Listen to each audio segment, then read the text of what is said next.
as we get into assassins of higher tiers that, unlike serial killers, are going to be a little bit more composed, going to share a little bit more of that tactical nature that Toji does. As we get into some members of Slur's gang, with Club Jam is so fast, he's able to break Natsuki's fingers before he even realizes what's going on, so his physical feats aren't really to be scoffed at. But we're also going to see another instance of those supernatural powers, because Club Jam, for whatever reason or by whatever way, is able to actually hypnotize people into doing some really weird sadist shit. I think the one thing that you can argue for is that Toji's soul is particularly resistant to being taken over by other things. Obviously, we have the fact that like Seance Granny tried to bring him back to life and control him and tell him what to do all throughout Shibuya. He's like, yeah, it looks like my soul overpowered this guy's body. Sucks, doesn't it? And on top of that, we also have Gege making a statement in the Jujutsu Kaisen fan book that Kenjaku specifically avoids trying to body hop into like heavenly restriction users. So if Kenjaku in all of his wisdom is like, I'm not gonna try to do that with Toji,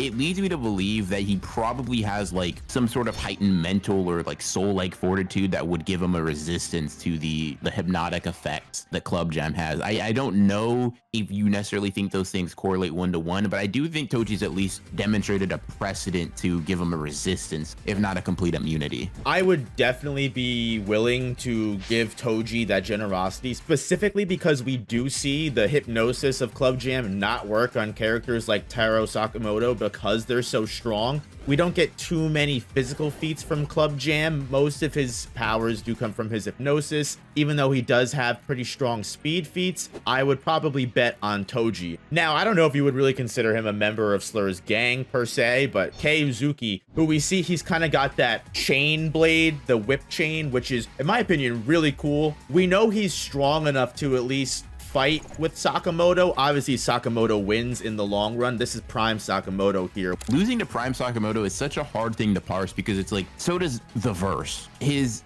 defeat over Rion, or like his victory over Rion rather is how I should phrase it. I don't know if we think that it was like a very straightforward win, or if that he maybe like attacked her while she wasn't willing to kill him or something of that nature, because it's still pretty ambiguous how everything went down that day. Being able to fight against Rion is no small feat in and of itself. His weaponry is it's pretty useful, and I 100% agree with you, is actually really cool. Feat wise, it's just tough. It's tough because he's still an ambiguous character. A lot of his fights are very limited in terms of like our knowledge of them, so I can't really say so far. One of the biggest things that's going to be helping Izuki out here is we know that he was very critical in the fight against Kendaka, so we know that he does have some level of expertise against a character that is just specifically super duper fast. And with it being very ambiguous whether Izuki actually killed Rion or Rion willingly gave her life up, because we do know that Rion is another personality that shares Slur's body. It's implied that some sort of funny business went on, right? So it's definitely hard to tell there. It's just an example of a character that, like, in theory, scales really high, has really good feats,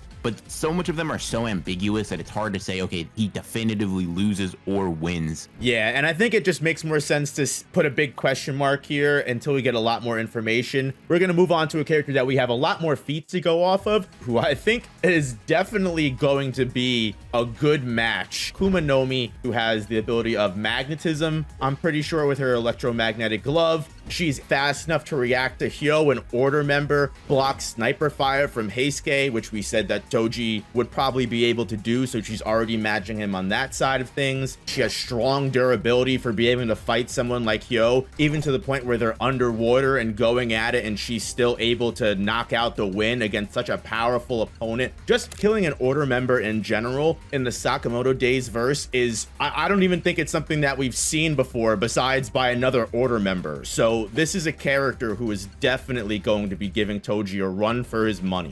When you realize that statistically she is pretty comparable to Toji, and the fact that she can basically disarm him with her electromagnetic abilities, it gets kind of scary for Toji, man, because Toji primarily is like someone who fights with weaponry. It's not that he has no capabilities of fighting in hand-to-hand combat, it's just very obvious that his preference is fighting with weapons, swords, knives, whatever you may think. And most of them look like they're made of some sort of metal, right? Something that could directly be affected, attracted, and taken away from him. Her being relative to him and hurt, like making him weaker than what he normally is in terms of like attacking power, in terms of versatility, and potentially even in terms of skill, is something that could definitely give her the edge against Toji. This is where Toji actually falls short, because if she's able to disarm Toji with her magnetic gloves, unless he can physically rip them off of her, she will never be disarmed. She will always have some kind of weapon. We even see her use nails that she can fire fast enough to literally just penetrate human skulls. She's able to counteract Heisuke's sniper fire with iron sand.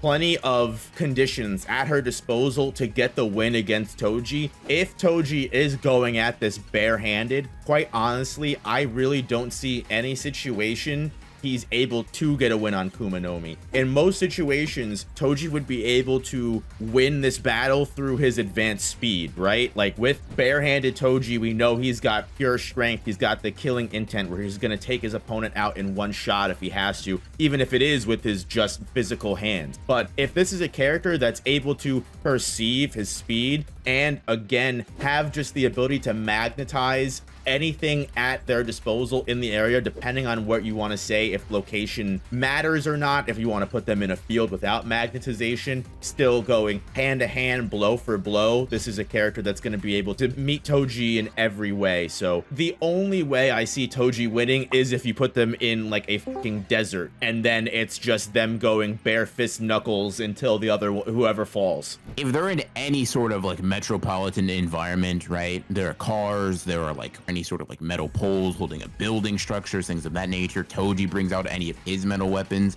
That in a generally fair environment, Toji probably isn't coming out with a victory here. And I think you'll even see this trend going forward as we reach some of these higher tier characters. Gaku, who is just an extremely powerful assassin. I mean, again, he hasn't directly killed an order member. He's able to go toe-to-toe against Takamura, pretty much, at least as far as we know, one of the strongest order members on their team at the moment. And it's stated directly that him being able to survive an encounter with him is probably something that has literally never been done before. Even up against a character who is known for taking no prisoners whatsoever, he's able to hold his own. He's able to show durability that outscales almost every other character in the series, literally losing his right hand, 2 fingers, barely flinching after that, and still being able to fight. He literally dismantles pretty much the entire, if you want to say, JAA facility by himself with his mace hammer.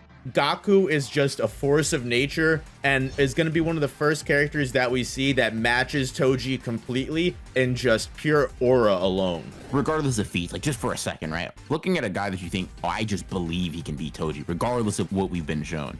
Gaku is one of those guys. He's carrying that giant mace around. With Gaku, we might be getting to the point where these characters are just strong enough to go toe-to-toe and win. For example, Club Jam is someone that we use as like the antithesis of this, right? Any victory he can get probably relies on his hacks, whereas Gaku doesn't really have any crazy hacks. He's just a physically ridiculous monster. Yeah, I don't know how you want to say Toji interacts with this kind of character and what level of scaling you want to say Gaku has over him. We're not coming out as glazing him too much. He is shown to have enough physical strength to obliterate half of a JAA guard's torso with just a backhand strike. Toji is definitely a strong motherfucker, but I don't know if a simple flick of the wrist is going to literally blow someone's fucking torso apart. God forbid, even if you want to say the soul splitting blade is something that, yes, it's probably going to be able to cut right through Gaku's mace. We see specifically in the JCC arc when they're on the island, when Gaku takes control of one of the students using that kind of technological, you know, video game gauntlet, whatever he has on.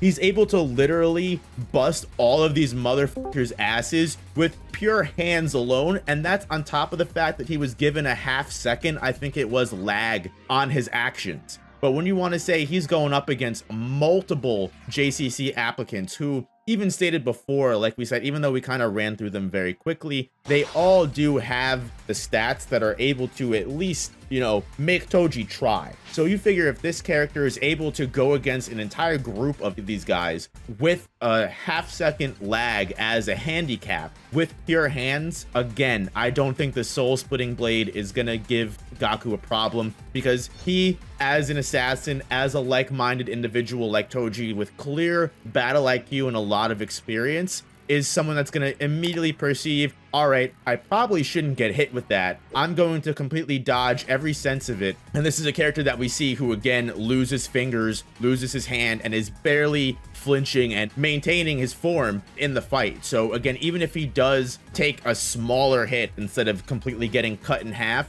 this isn't something that's going to stop the onslaught of Gaku. So I don't know. I feel like I said I didn't want to glaze him, and I feel like that's exactly what I did. But it really said not to glaze and proceeded to give the craziest hype ever. I can understand some sort of ambiguity there for some people, but like we've been saying it for a while, there's a tier of character where their like just general level of strength is enough to go up against Toji just in a very confrontational upfront match. And Gaku as at the bare minimum, the start of this trend where, yeah, Toji fights them. He's coming out bashed and bruised without any particular hacks, without anything of that nature. So yeah,